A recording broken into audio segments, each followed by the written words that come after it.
Jy luister na die OFM Sakeuur.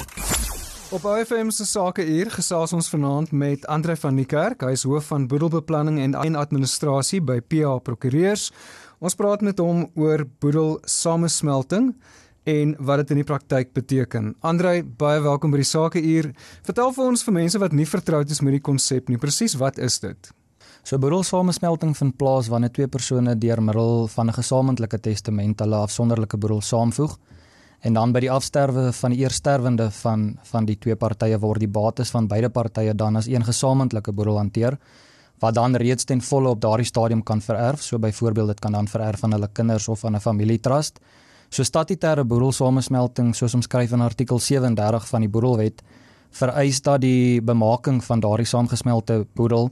So statutêre boedelsamesmelting, soos omskryf in artikel 37 van die Boedelwet, vereis dat die bemaking van die saamgesmelte boedel onderhewig moet wees aan die voorwaarde dat die langslewende gade 'n beperkte reg oor daardie bates moet verkry. Nou daai reg kan byvoorbeeld of 'n vruggebruik of 'n reg tot inkomste wees wat dan deur daardie bates gegenereer word. En dit laat jou dan toe dat die blote eiendomsreg van die bates by die dood van die eerstervende reeds aan die erfgename oorgedra kan word, terwyl die langslewende gade dan die beperkte reg kry oor daardie bates wat dan nou die vruggebruik of die reg tot inkomste behels. Net 'n belangrike aspek om in gedagte te hou is dat die partye tot boedelsamesmelting hoef nie noodwendig getrou te wees aan mekaar nie. So dit kan enige twee partye wees wat ooreenkom by wyse van 'n gesamentlike testament om dan hulle bates saam te smelt. En verder dan ook wat 'n mens in ag moet neem is, dit is nie 'n vereiste dat al die bates van beide die partye saamgesmelt hoef te word nie. So sekere bates kan waarvan toepassing en soos nodig van samesmelting uitgesluit word. Nou sê vir ons, onder watter omstandighede maak dit sin vir iemand om te oorweeg om 'n boedel saam te smelt en wat is die moontlike voordele daarvan? Ja, so daar is baie gevalle waar boedelsamesmelting sinvol kan wees. Dit word dikwels oorweeg wanneer gades, veral diegene wat binne gemeenskap van goed getroud is, reeds by die dood van die eerstervende hulle kinders of dalk 'n trust tot voordeel van hulle kinders wil bevoordeel deur daai bates aan die trust of aan die kinders te bemaak, terwyl die finansiële sekuriteit van die oorlewende gade terselfdertyd verseker word. Maar dan kan boedelsamesmelting ook deel vorm van strategiese boedelbeplanning en opvolgingsbeplanning met die doel om boedelbelasting te beperk en die bates dan so effektief moontlik aan die volgende generasie oor te dra. So daar's beslis 'n paar voordele van boedelsamesmelting, om dalk nog 'n paar te noem. Dit bied die beskerming van bates teen die ondoeltreffende gebruik deur die langslewende gade. Met ander woorde, dit verhoed dat die langslewende gade dalk die bates kan uitleef na die dood van die eerstervende. En dan stel dit ook erfgename soos kinders in staat om vroeër van 'n boedel te baat, want die bates kan reeds by die dood van die eerstervende aan die kinders of aan 'n trust vir die kinders bemaak word, terwyl jy steeds aan die langslewende gade voorsien. En dan bied dit ook beskerming van bates teen die oorlewende gade se toekomstige moontlike huwelik. Met ander woorde, as die oorlewende gade tussen twee partye dalk weer in die toekoms mag trou. En dan bied dit ook potensiële boedelbelastingbesparings, maar op hierdie punt wil ek dalk net noem dat boedelsamesmelting kan in sekere gevalle potensiële boedelbelastingbesparing meebring. Maar dit is egter baie belangrik dat 'n mens dan die sodanige strukturering daarvan goed moet beplan en duidelik moet verwoord om seker te maak dat die gewenste regs- en belastingvoordele wel daar is. En wat jy dan uiteindelik reg kry is wanneer die bates, veral bates wat van 'n groeiende waarde is, so met ander woorde bates wat mettertyd in waarde waarskynlik sal groei, soos beleggingsportefeuilles of vaste eiendomme, dat daai bates dan reeds by die dood van die eerstervende aan byvoorbeeld 'n familietrust bemaak kan word, wat dan uiteindelik verseker dat die langslewende gade se boedel beperk word en dan uiteindelik minder boedelbelasting wat dan daarop betaalbaar sal wees. En dan ook die huidige belastingwetgewing en die gepaardgaande regulasies maak dit ook moontlik om daai vruggebruik, die beperkte vruggebruikreg wat die langslewende ontvang, strategies so te struktureer sodat die boedelbelasting op die vruggebruik by die dood van die langslewende gade verder beperk kan word. So dit is definitief 'n sinvolle benadering om strategies boedelbelasting te bespaar, veral vir jou hoë netto-ware kliënte, maar dit is ook iets wat 'n mens versigtig moet benader om seker te maak dat 'n mens wel aan al die vereistes voldoen om daai besparings tot effek te bring. Nou watter sleutelvereistes moet in plek wees vir statutêre boedelsamesmelting om geldig en effektief te wees? So vir boedelsamesmelting om plaas te vind en regtingsgeldig te wees, moet daar aan 4 vereistes voldoen word. So die eerste daarvan is daar moet 'n gesamentlike testament wees waarin daar duidelik bepaal word dat die onderskeie boedels van die twee partye saamgevoeg moet word. Die testament moet verder voorsiening maak vir die bemaking van die saamgevoegde bates, met ander woorde die bates van die eersterwende maar ook van die oorlewende gade. En daar moet 'n beperkte reg soos die vruggebruik of die inkomstevoordeel ten gunste van die oorlewende gade geskep word. En dan baie belangrik is die vierde vereiste dat die oorlewende gade moet skriftelik by die dood van die eersterwende die bepalings en voorwaardes van die gesamentlike testament aanvaar om dan sodoende die boedelsamesmelting tot effek te bring. Jy luister na die OFM Sakeuur. Kan dit gebeur dat die oorlewende gade die boedelsamesmelting na die dood van die eerste eggenoot verwerp? En wat gebeur in so 'n geval? Ja, so na die dood van die eersterwende moet die oorlewende gade skriftelik besluit om die boedelsamesmelting te addieer, te aanvaar of dan nou te repudieer of te verwerp. So wanneer die oorlewende gade dit addieer, beteken dit dat die oorlewende gade die bepalings van die gesamentlike testament aanvaar en dus instem dat sy of haar boedel of dan nou 'n gedeelte daarvan saamgevoeg kan word met die van die oorledene gade. En die oorlewende gade verloor dan die eienaarskap en die toekomstige testamentêre regte ten opsigte van daai bates wat dan by die saamgesmelte boedel ingesluit word. En in ruil daarvoor kry die oorlewende gade die beperkte belang, soos die vruggebruik of die inkomstevoordeel.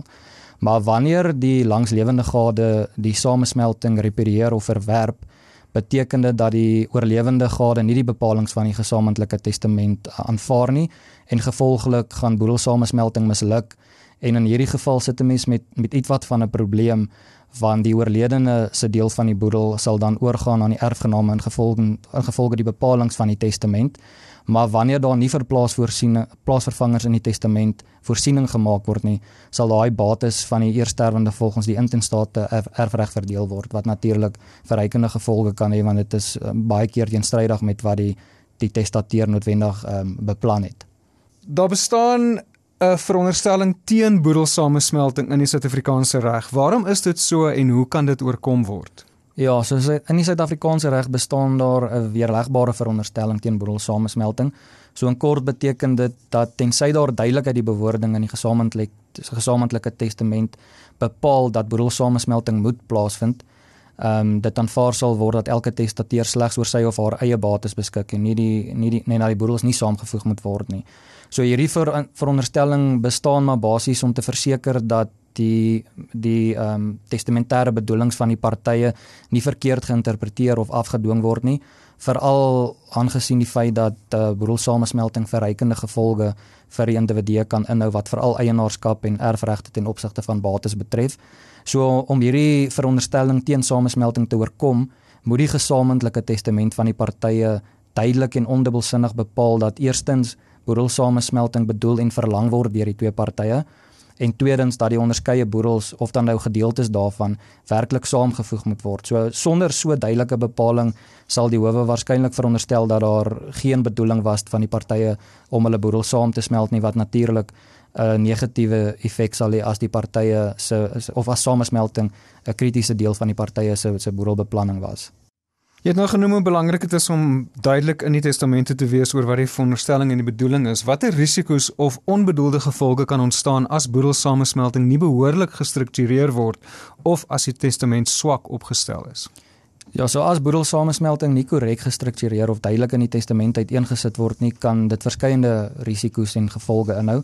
So die eerste een soos genoem is dat indien die testament nie duidelik bepaal dat samesmelting moet plaasvind nie, sal die reg outomaties maar aanvaar dat samesmelting nie die bedoeling van die partye was nie. Verder kan onduidelike of swak opgestelde testamente tot misverstande of konflik lei tussen erfgename, veral as die bewoording daarvan nie duidelik is wat die bedoeling van die partye eintlik was in terme van die testament nie. En dan kan dit ook intestate erfopvolging tot gevolg bring. So indien die samesmelting misluk en daar nie voorsiening gemaak word vir plaasvervangende erfgename nie, kan die bates ingevolge die wet van intestate erfopvolging verdeel word, en soos ek vroeër genoem het, kan dit dan moontlik teenstrydig met die oorspronklike bedoelinge van die testateurs wees. En dan kan dit ook belasting gevolge meebring. So die een daarvan is skenkingbelasting. So wanneer die oorlewende gade se bydra tot die saamgesmelte boedel meer werd is as die regte wat dan nou daai vruggebruik of die inkomstereg is wat hulle daai kry, dan kan SARS die skenkingsbelasting op die verskil hê. So dit is belangrik om dit aan te spreek in jou beplanning en dan ook in die testament reg te benader om nie in daai struik te trap nie. En dan ook die waarde van die vruggebruik wat wat by die langslewende se gade in sy of haar boedel ingereken gaan word vir boedelbelasting, is ook iets wat 'n mens in gedagte moet hou, en daarom is 'n deeglike begrip van die boedelbelastingwetgewing belangrik om seker te maak dat jy die hele struktuur rondom die boedelsamesmelting doeltreffend struktureer binne in die raamwerk van die wet. Nou laasens André, watter raad het jy vir iemand wat reeds 'n gesamentlike testament het of dit oorweeg, veral met betrekking tot die besluit om hul boedel saam te smelt? Ja, so ek sou sê wees doelbewus en spesifiek met jou boedelbeplanning. Boedelsamesmelting kan wel afhangende van die omstandighede 'n uiters voordelige strategie wees, maar dit bly egter 'n komplekse instrument in die konteks van boedelbeplanning, en dit moet natuurlik nie willekeurig of sonder deeglike oorweging toegepas word nie. En dit is daarom noodsaaklik om professionele advies in te win alvorens sodanige beplanning geïmplementeer word. So die bystand van 'n gekwalifiseerde boedelbeplanning of prokureur is definitief belangrik om te bepaal of boedelsamesmelting werklik in jou belang is en om te verseker dat sodanige samesmelting behoorlik gestruktureer word as deel van 'n omvattende boedelbeplanningsstrategie. En dan ook die belasting en regsimplikasies van boedelsamesmelting is ook kompleks en moet deeglik oorweeg word om moontlike negatiewe gevolge te vermy. So indien jy dus reeds oor 'n gesamentlike testament beskik of die moontlikheid van boedelsamesmelting oorweeg, beveel ek aan dat jy met jou prokureur of jou boedelbeplanner konsulteer. My gevoel is altyd dat 'n deeglik deurdagte benadering kan help om toekomstige komplikasies te voorkom en dan ook om te verseker dat jou bates op die mees doeltreffende wyse aan jou erfgename oorgedra word. Reg, baie dankie vir daai insigte. Ons het gesels met André van Niekerk, hy is hoof van boedelbeplanning en administrasie by PH Prokureurs. Jy luister na die OFM Sake Uur.